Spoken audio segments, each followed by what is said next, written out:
Good morning, everyone. It's Lonnie. We are back in the shed, and yeah, I've got these orders the past 2 days. I've packed this stuff here and here, which is good because I did get main store overnight. I got 3 more orders, and then I think I've got like 15 items to pull in my second store. So I'm glad I got a head start by packing what I have packed so far.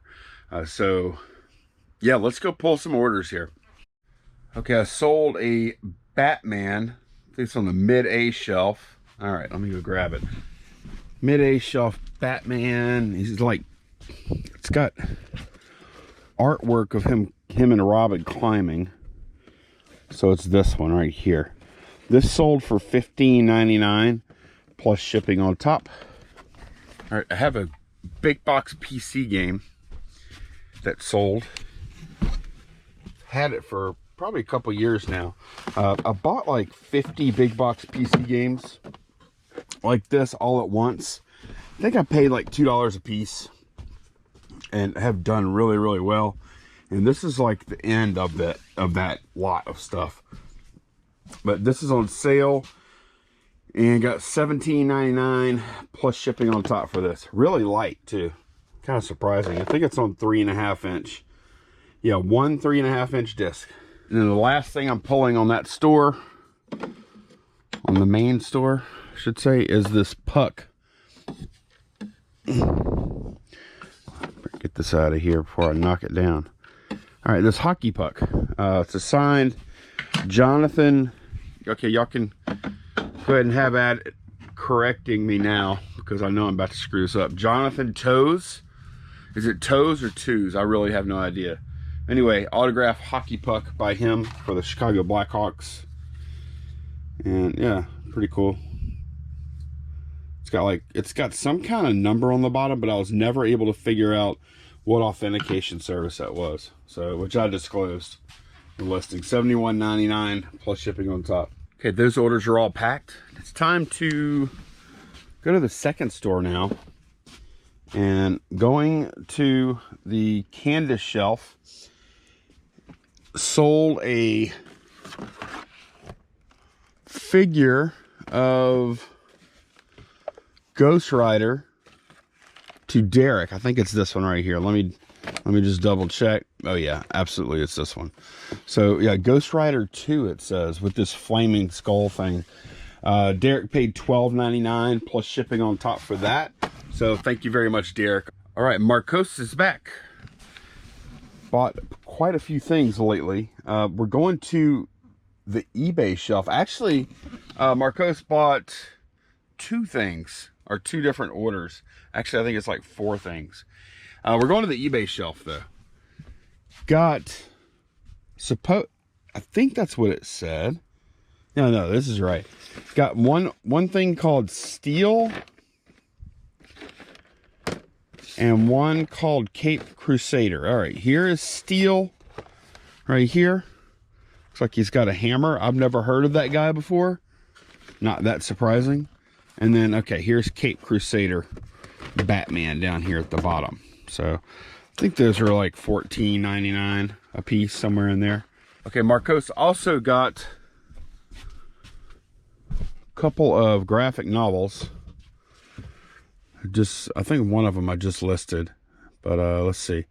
Ghost Rider Heaven's on Fire and Deadpool Killed. They're side by side here, and you can see them on the screen, how much I got for each one of them. So I think it was like 13 something for the 2. So thank you very much, Marcos. I really appreciate all the business and hope you enjoy the stuff. Roger, who has also bought from me quite a few times, bought a laser disc called Funhouse. That's not it. Let's see. Where are you at, Funhouse?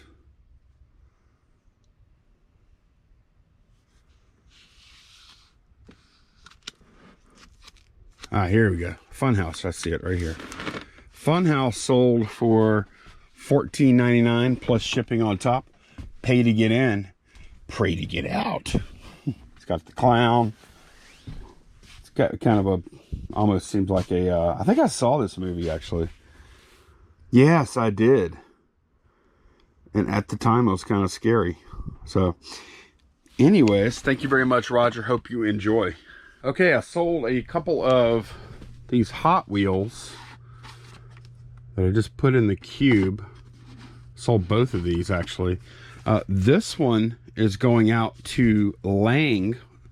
Sold for, I think, $11.99 plus shipping. So thank you very much, Lang.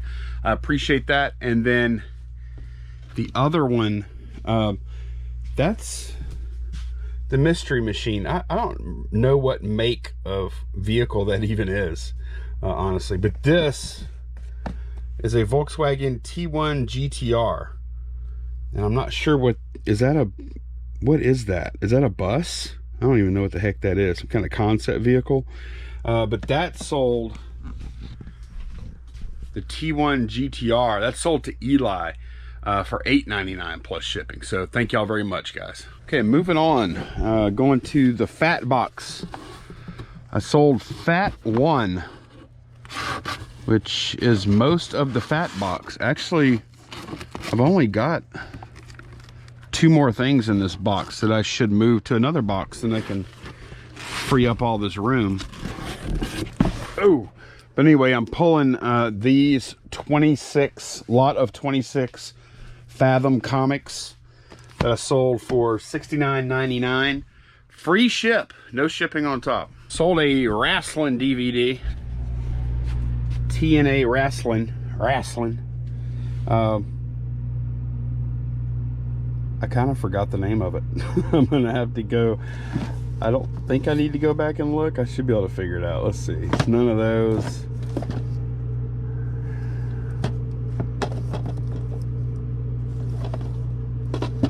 What was that thing called? I just looked at the Doomsday. Is that it? I think that's it. Yeah, this is it. Doomsday, the best of Abyss.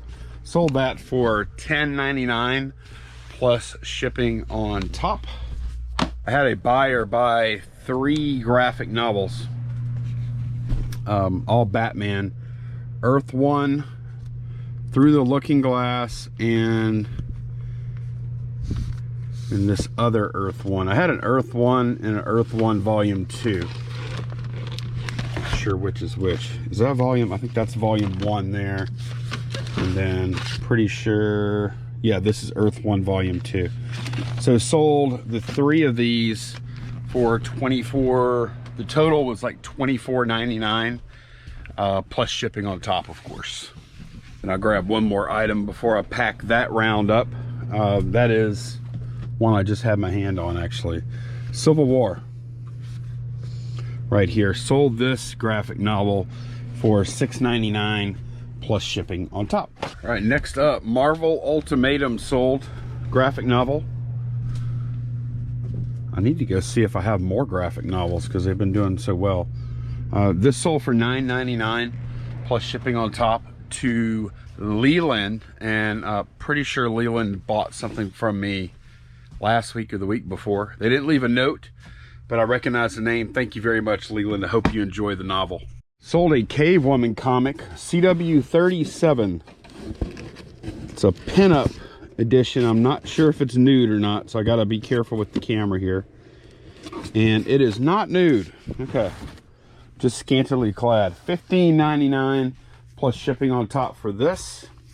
Sold an AutoWorld diecast right here. It's a 1972 Mustang Mach 1, and $10.79 plus shipping on top for that. The reason I just went and found a sold comp, and one sold for $10.79, so I'm like, I'll try that price. And that's what I got. Back to the K-Woman box, CW 133 Aspen. I pulled right to it. Okay, Aspen Swimsuit Spectacular. This is a San Diego Comic-Con exclusive edition of 1000. This sold for $15.99 plus shipping on top. And then one more thing to pull. Same box, CW 132. And okay, no nudity. It's almost nude, but it's not. Grimm Fairy Tales. Exclusive cover, limited to 500 copies. This is really pretty rare. $19.99 plus shipping on top for that. Okay, everything's packed. So this was a really good weekend. Thank you to all the viewers that bought stuff. This is the result of 3 days of pulling and packing right here. I've been pulling these since Saturday. So yeah, very successful, very grateful for this, for sure. And yeah, we'll see how many there. I think there's like 2 UPS, and the rest are going to USPS. So I got my IKEA bags. I'm gonna try and load them up now. Got all the packages out. Ended up being 6 friggin' IKEA bags. I had to make 3 trips and into the post office. And they kept on having to make more room and wheel out another cart and everything. So good day for that stuff. I wanted to show y'all this. When I came back, this package was sitting on the porch, and check it out. This is really cool. It's a metal sign. It's like, I don't know if it was laser cut or what. I don't know how they do that, but a metal sign. LSU Tigers, got the tiger in the middle. Very cool. This came from Travis over at Barter Mania on YouTube. Lonnie, congrats. I'm gonna read it. I hope that's okay, Travis. Congrats on LSU this past season, although the quarterback came from Ohio State. Next time LSU plays OSU, you have a friendly wager if you dare. I do dare. I will dare. Thanks for keeping viewers entertained during the lockdown. Well, thank you very much, Travis, for the sign. That is really cool. Kind of looking around, trying to decide where. I guess over here-ish, somewhere-ish. It's a big sign. It's really nice, though. Thank you very much, man. I really appreciate it. It's cool. It's going to look good out here. Right, it's nighttime now, and actually, I'm uploading... Right here, I'm uploading Guys Without Jobs podcast number 6. So that will publish sometime tomorrow. Not sure. It should publish, I would think, an hour or so after this video goes live. So there's a link to that down below. I recommend you listen to at least the first 20 minutes, if nothing else. It's pretty funny, I think. So we had a good time making it anyway. Thomas Zing, hey, can you tell us about top-rated seller qualifications, their benefits, and if you are top-rated, and what do you like and not like about it if you are top-rated? So I'm going to put a link below to the seller levels, which I'm on that page right now on this screen. Selling levels and performance standards. It tells you exactly on this page what you have to do to become top-rated seller. Basically, you got to ship stuff on time. The stuff you sell, you have to have it in stock. That's a big one. That's actually gotten me in the past. If you have defects, like out of stock defects, where you sell something and you can't find it, then you have to cancel the sale, cancel the order, and refund. Well, that's an out of stock defect, and that has to stay under 0.5%. That's the one that gets a lot of people, keeps them from being top-rated sellers. Currently, 2 of my accounts are top-rated. The third one is not, just because I haven't done enough business there for it to be. There's also a minimum number of transactions per year you have to do. It's 100 items and $1,000, I think it is, something like that. To become top-rated seller. And then, of course, you have to ship on time. And if you're serious about selling on eBay, you should be doing that anyway. So once you hit top-rated seller, what do you get? Not much. The main thing you get, or really the only thing you get, just as a top-rated seller, you get a little cheaper shipping rates. Like, the shipping rates are actually cheaper for a top-rated seller discount on eBay, they're cheaper in a lot of cases than even like Pirate Ship or some other places like that. Like I can ship a padded flat rate envelope a little cheaper through eBay than I can with Pirate Ship. Most just regular, not cubic rate or anything like that, most regular priority packages I get to ship cheaper via eBay than with Pirate Ship as top rated seller, which is nice. You know, that's a nice little perk, I guess. The other big thing is you can create what's known as top rated plus listings, okay? And a lot of people get confused between top rated seller and top rated plus listings. And let me see if I can, I don't even know if that's on this page. Oh, here we go. Top rated plus benefits and requirement. Now, to make a top rated plus listing, you first have to be a top rated seller. All right. But once you're a top rated seller, you jump through all those hoops. You qualify for these exclusive top rated plus benefits if you offer same or 1 business day handling time and 30-day or longer free returns. Okay. So if you do that, then you'll get like a badge that says top rated plus on that listing. And then you'll also save, like once it sells, you'll also save 10% of the final value fees.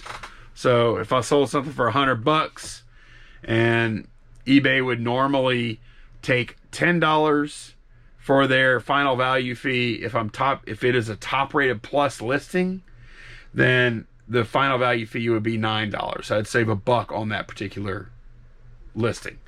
So, which is nice. I mean, any kind of money you can save is good, but you have to be top rated seller and you have to offer free returns, 30 days or longer, and you have to have same or 1 day business handling. And a lot of people get top rated seller, top rated plus mixed up. 2 different things, sort of. So yeah, that's the best I could tell you. And look, go click on that link down below and read all that stuff, because there's a lot of little fine details of percentages and things like that. Drawbacks, none. And just because like some of your listings are top rated plus, it doesn't mean all your listings are top rated plus. I could have like top rated seller, I could have 500 listings that qualify for top rated plus, and I could have 500 more. Let's say I don't want to offer free returns on these items for whatever reason. I don't have to. Those particular items won't have the badge and they won't qualify for that discount. So I hope that makes sense. Okay, here's a question from Rick. Question, how do you handle buyers that make a purchase and never pay from a feedback standpoint? I've had 4 buyers over the last few months that buy items and never pay. They have hundreds and sometimes thousands of positive reviews.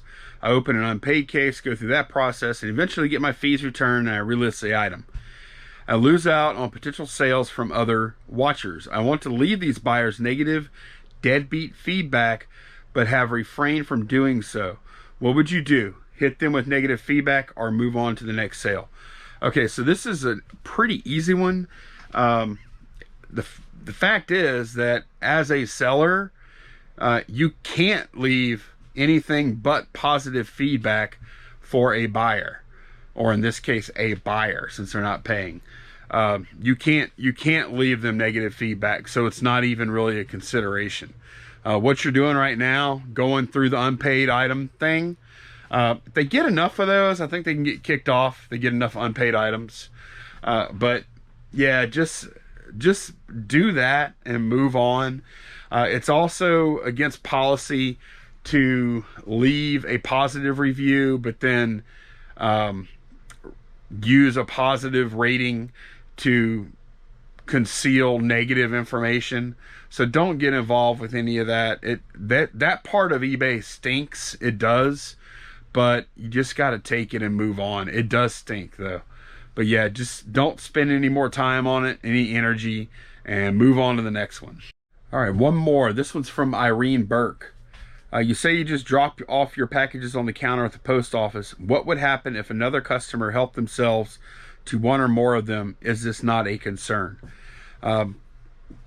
Well, as far as it being a concern, I drop the packages off on that counter, and then I turn around and I go to walk out, and before I've even made it to the door, I've stopped thinking about the packages. So I don't consider them a concern. Like, I'm not concerned at all because I do it every day.